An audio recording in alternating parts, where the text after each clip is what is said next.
Right now, something is hurting you. Maybe it started yesterday. Maybe it started years ago and you have stopped counting. And somewhere, in the quiet, a question forms. One you might be afraid to say out loud. Why is this happening to me? That question is older than language, whispered in deserts, in prison cells, in hospital rooms. And for most of history, no one had a satisfying answer. But here is what they missed. Your pain is not random.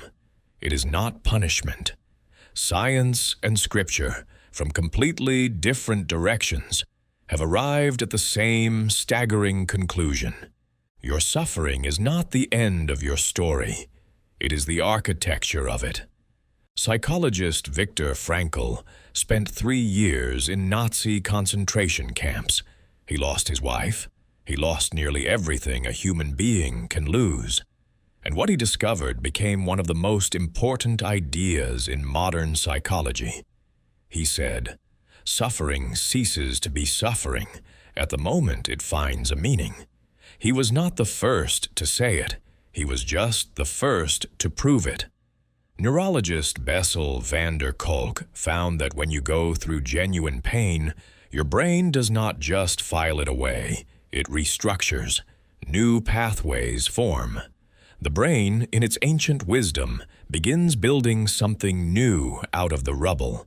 Psychologist Richard Tedeschi called this post-traumatic growth. People who survived serious trauma often emerged with deeper strength, richer relationships, and a clearer sense of purpose than they had before. Your pain is doing something to you, something you cannot see while you are inside it. Think about how a seed feels in the dark soil. Total darkness.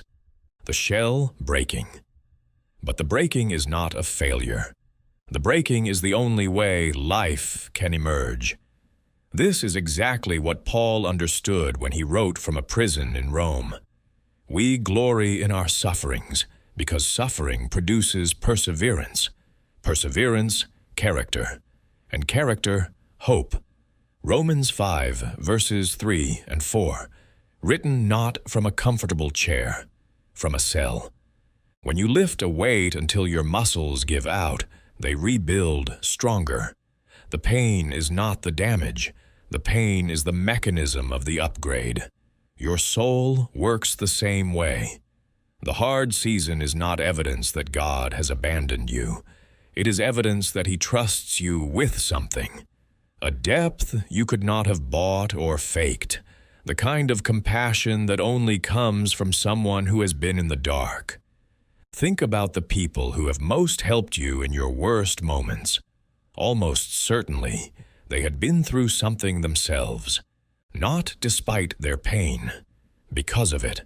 Your pain is making you that person for someone else. Joseph was betrayed by his brothers, sold into slavery, falsely accused, thrown in prison. Years, no sign of rescue, no visible purpose. And then, standing before the very people who had wronged him, he said, "You intended to harm me, but God intended it for good." He could only say that from the other side of the valley, looking back at the path he could not see while he was walking it. You are in the middle of it, but the middle is not the end. Right now, something is hurting you.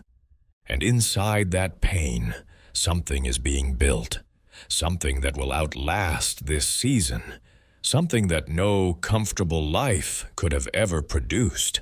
You are not being abandoned. You are being formed